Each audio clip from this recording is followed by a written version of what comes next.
Hello, mission maths with VS के YouTube channel में आप सबका स्वागत है। आज हम घातांक नियम की जो प्रश्नावली 1.5 है उसको सॉल्व करेंगे, ठीक है। उससे पहले हम हल्का सा घातांक नियम का रिवीजन करेंगे कि पहला नियम था कि आधार दोनों में अगर एक जैसा हो तो घातें जुड़ जाती हैं। दूसरा, आधार दोनों में एक जैसा हो और भाग कर रहे हैं तो घातें आपस में घट जाती हैं। ऊपर वाली घात m माइनस n कर लेते हैं। a की घात m और पूरे की घात n हो तो घातों का आपस में गुणा होता है, ठीक है। तो ये हमने देखा था।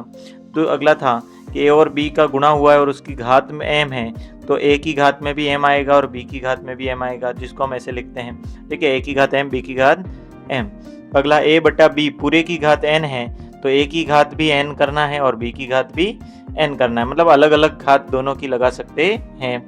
अगला था छठा इंपॉर्टेंट, a की घात 0, किसी भी संख्या की घात 0 हो तो क्या करना है, आपको 1 करना है, ठीक है। और अगला लास्ट नियम था कि अगर a की घात माइनस का n है, उसको अगर आप नीचे में ले जाते हैं तो a की घात प्लस का n हो जाता है, और अगर नीचे माइनस का है तो ऊपर ले जाओगे तो घात प्लस का हो जाती है। मतलब ऊपर से नीचे ले जाओ तो घात का चिन्ह बदल जाता है, ठीक है। ये हमने शॉर्ट रिवीजन किया है, ठीक है। पहले इसका डिटेल वीडियो पहले ही बता चुका हूँ। चलिए प्रश्नावली पे आते हैं। प्रश्नावली 1.5।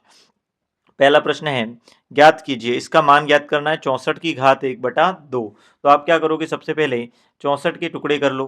64 के टुकड़े क्या होते हैं, तो 2 के पहाड़े में किया तो 2 तिया 6, 2 दूकी 4, फिर 2 के पहाड़े में 2 एकम 2, 2 छंग 12, फिर 2 के पहाड़े में 16 है तो 8, फिर 2 के पहाड़े में और किया तो ये आपका 2 चौके 8 हो गया, फिर 2 के पहाड़े में 2 दूकी 4 और फिर 2 के पहाड़े में 2 एकम 2। यानी अगर हम 64 के टुकड़े देखें तो 2 2 2 कितने हो गए, कितनी बार है, 1 2 3 4 5 और 6, यानी 2 की घात कितनी आ गई, 6 आ गई, ठीक है। तो यहाँ पर हम क्या करेंगे, 64 की जगह पर हम लिख सकते हैं 2 की घात 6 और उस पूरे की घात कितनी चल रही है, 1/2। अब हमने यहाँ पर एक गुण पढ़ा हुआ है कि a की घात m की घात n हो तो घातों का आपस में गुणा होगा, a की घात m इंटू n होगा। तो यहाँ पर वो लगा लेते हैं, 2 की घात 6 और 6 का गुणा अगली घात कौन है, 1/2 से हो जाएगा। तो 2 के पहाड़े में 6 को कैंसिल कर लिया 3, तो ये आ गया आपके पास में 2 की घात 3। अब 2 की घात 3 को क्या लिखेंगे, 2 गुणा 2 गुणा 2, तो 2 दू की 4 दू की 8, यानी कि ये आपका सीधा उत्तर हो गया 8, इसका उत्तर हो गया। चलिए नेक्स्ट सवाल देखते हैं। नेक्स्ट है 32 की घात 1/5। तो सेम तरीका लगाएंगे हम, 32 यहाँ पर रख लेंगे और 32 के अभाज्य गुणनखंड कर लेंगे। तो 2 के पहाड़े में 32 को काटा 16, फिर 2 के पहाड़े में 16 का आधा 8, फिर 2 के पहाड़े में 4, फिर 2 के पहाड़े में 2 दू की 4 और 2 के पहाड़े में 1, यानी कि 32 के जो गुणनखंड आए वो आए 2 की घात 5। तो यहाँ पर हम 32 की जगह पर हम लिखेंगे 2 की घात 5 और पूरे की घात कितनी है, 1/5। फिर वही गुणधर्म लगा, तो 5 का गुणा किससे होगा, 1/5 से। 5 का गुणा किससे होगा, 1/5 से। 5 से 5 कैंसिल हो जाएगा, तो 2 की घात 1 बचेगा, यानी 2 इसका उत्तर हो जाएगा, ठीक है। अगले सवाल पे चलते हैं। अगला सवाल है 125 की घात 1/3। तो 125 के टुकड़े करो, कौन से पहाड़े से कट रहा है, 5 से। 5 दू की 10, 2 बच गया, 5 पंचे 25, फिर 5 के पहाड़े में 25 कितनी बार, 5 बार, फिर 5 के पहाड़े में 5 एक बार। तो 125 के जो गुणनखंड आए वो गुणनखंड आए 5 इंटू 5 इंटू 5, यानी कि 5 की घात कितनी हो गई, 3 हो गई, ठीक है। तो यहाँ पर हम लिखेंगे 5 की घात 3 और पूरे की घात कितनी हो गई, 1/3।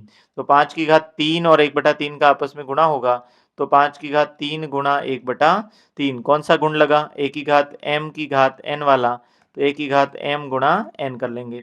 तो 3 से 3 क्या हो गया आपका, कैंसल। तो 5 की घात 1 बचा, 5 की घात 1 कितना होता है, 5 होता है। तो ये आपका क्या हो गया, आंसर हो गया। चलिए दूसरे सवाल पे चलते हैं। दूसरा सवाल आपका क्या है, दूसरा सवाल है आपका 9 की घात 3/2।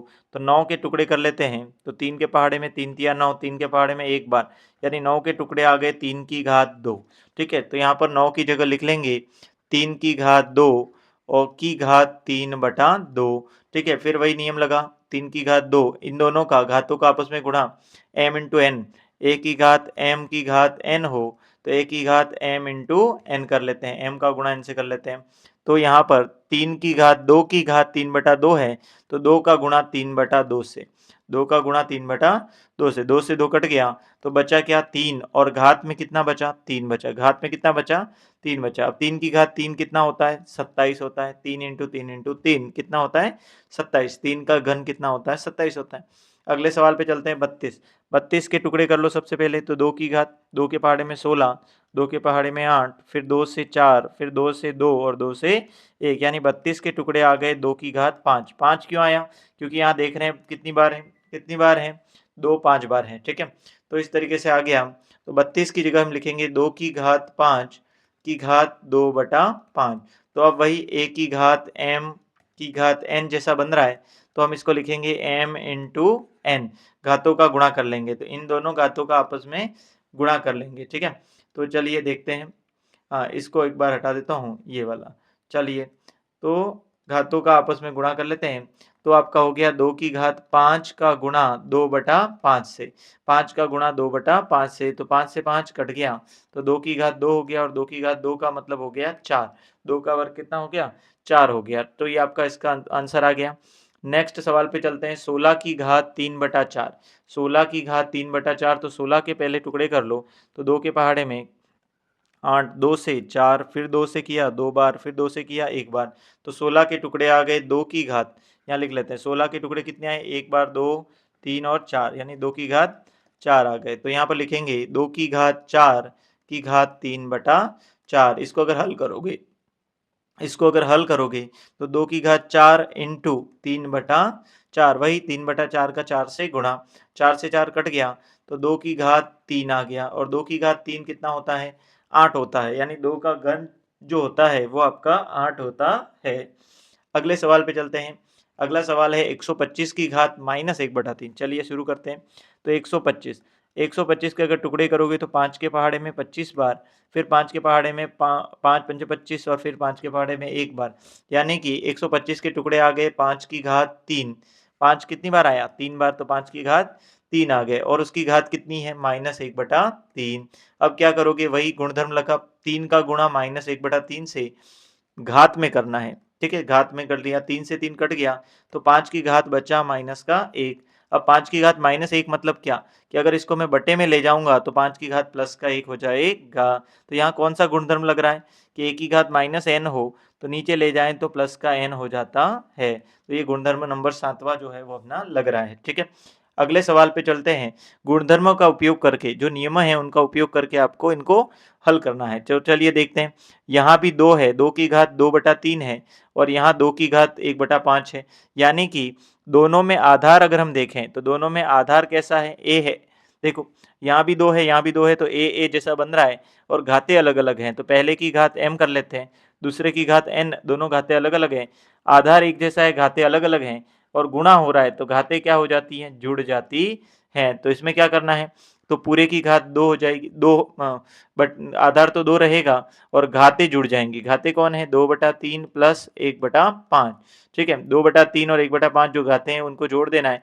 अब 2/3 और 1/5 को कैसे जोड़ेंगे हम लोग, तो इसको लघुत्तम लेके जोड़ेंगे, तो चलिए यहाँ कर लेते हैं, तो लघुत्तम कितना आएगा, तो 2 3 पंचे 15, 15 इसका लघुत्तम आ जाएगा, ठीक है, और यहाँ पर 15 में 3 का भाग लगाओगे तो 5, और 5 का 2 से गुणा किया तो 10 आ जाएगा, ठीक है, या फिर इसको सिंपल तरीके से करें तो 3 पंचे 15 लघुत्तम आ गया, 5 का गुणा 2 से किया, 5 का गुणा 2 से किया, तो ये आपका हो गया 5 का गुणा 2 से किया तो 5 दो की 10 हो गया, तो इस तरीके से ये 10 हो गया, और 3 का गुणा 1 से किया तो 3 हो गया, तो ये लघुत्तम वाला अलग से आपको थोड़ा बता देता हूँ, तो आप इसको डायरेक्ट अगर करना चाहो, अगर छोटी संख्याएं हैं तो बड़े आराम से आप कर सकते हो, 3 पंचे 15 कर लेना है, ठीक है, अब यहाँ पर गुणा करके लिखना है, तो ये हो गया आपका 5 दो की 10, और दूसरी तरफ ये गुणा करके आपको लिखना है, तो 3 एकम 3, तो ऐसे फटाफट से कर सकते हो, 2 की घात 10 और 3 कितना हो गया 13/15, ये इसका सरल रूप हो गया, ठीक है।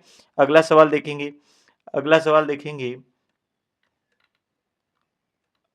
हाँ, नेक्स्ट सवाल है आपका 1/3 की घात 3 और उसकी घात कितनी है 7 है, ठीक है, तो हमने एक नियम पढ़ा था कि a बटा b दोनों की घात अगर n हो तो हम a की भी घात n कर लेते हैं और नीचे b की घात भी n कर लेते हैं। यहाँ पर देखो ऊपर जो 1 है उसकी घात भी 7 कर लेते हैं और नीचे 3 की घात 3 है उसकी घात भी 7 कर लेते हैं। तो ऊपर 1 की घात 7 कितना होता है? 7 ही होता है। क्यों 7 होता है? तो 1 गुणा 1 गुणा 1 गुणा कितनी बार? 7 बार करोगे तो कितना आएगा? 7 आएगा। नीचे अगर हम देखें तो नीचे एक और गुण लग रहा है, a की घात m की घात n हो तो a की घात m गुणा n, घातों का आपस में गुणा कर लेना है। तो 3 का गुणा 7 से हो जाएगा तो ये 3 की घात 3 गुणा 7 हो जाएगा। तो 1/3 की घात 3 सते 21, तो 1/3 की घात 21 इसका सरल रूप हो जाएगा। अगले सवाल पे चलते हैं। 11 की घात 1/2 और नीचे आपका 11 की घात 1/4, ठीक है। तो यहाँ पर दिख रहा है कि ऊपर भी a की घात m है और नीचे जो है वो a की घात n है। तो आधार समान है, आधार समान है और भाग हो रहा है तो घातें घट जाती हैं। तो ऊपर की घात m में से नीचे की घात n को घटा देना है, ठीक है। तो यहाँ पर आधार क्या रहेगा? 11 और ऊपर की घात कितनी है? 1/2 में से नीचे की घात कितनी है? 1/4। ऊपर की घात 1/2 में से नीचे की घात 1/4 घटा देना है, ठीक है। तो इसका उत्तर आ जाएगा, ठीक है। तो इसको मैं अलग से हल करके बता देता हूँ, ठीक है। इसका लघुत्तम हो जाएगा 4 दूकी 8 कर लो, 4 का 1 से गुणा 4 माइनस 2 का 1 से गुणा 2। तो ऐसे आप डायरेक्टली भी इसको कर सकते हो, पूरे के नीचे 8 हो गया, ठीक है, और 4 माइनस 2 हो गया। अब इसको हल करें तो 11 की घात 4 में से 2 गया तो 2/8 हो गया और इसको कैंसिल करोगे तो 2 के पहाड़े में 2 चौके 8, 2 एकम 2। तो 11 की घात 1/4 जो है वो इसका उत्तर हो गया, ठीक है। उम्मीद है आपको ये जो शॉर्टकट में गुणा जो घटाना है वो समझ में आ गया होगा। चलिए अगले सवाल पे चलते हैं। अगला सवाल है 7 की घात 1/2, 8 की घात 1/2, यानी कि a जो आधार है वो अलग अलग है। तो पहला आधार a ले लिया, दूसरा आधार b ले लिया, लेकिन उसकी जो घात है वो दोनों की एक जैसी है और गुणा हो रहा है। तो a की घात भी n है और b की घात भी n है, यानी हम a गुणा b पूरे की घात क्या लिख सकते हैं? n लिख सकते हैं। तो यहाँ पर हम क्या करेंगे? 7 लिखेंगे, 8 लिखेंगे, 7 का गुणा 8 से करेंगे और पूरे की घात क्या कर लेंगे? 1/2, यानी 7 8 कितना हो गया? 56 और 56 की घात 1/2 इसका उत्तर हो जाएगा, ठीक है। तो इस तरीके से हमने प्रश्नावली 1.5 जो है वो कंप्लीट कर ली है और पूरा चैप्टर जो है 1 पहला है वो हमने खत्म कर लिया है, ठीक है। उम्मीद है आपको चीजें समझ में आई होंगी। नहीं समझ में आई है तो कहाँ प्रॉब्लम आ रही है आप कमेंट सेक्शन में लिखें। अपने दोस्तों के साथ वीडियो शेयर करें, वीडियो को लाइक करें, शेयर करें और सब्सक्राइब करें। अभी तक के लिए इतना ही, नेक्स्ट वीडियो में मिलते हैं, तब तक के लिए जय हिंद, जय भारत, थैंक यू।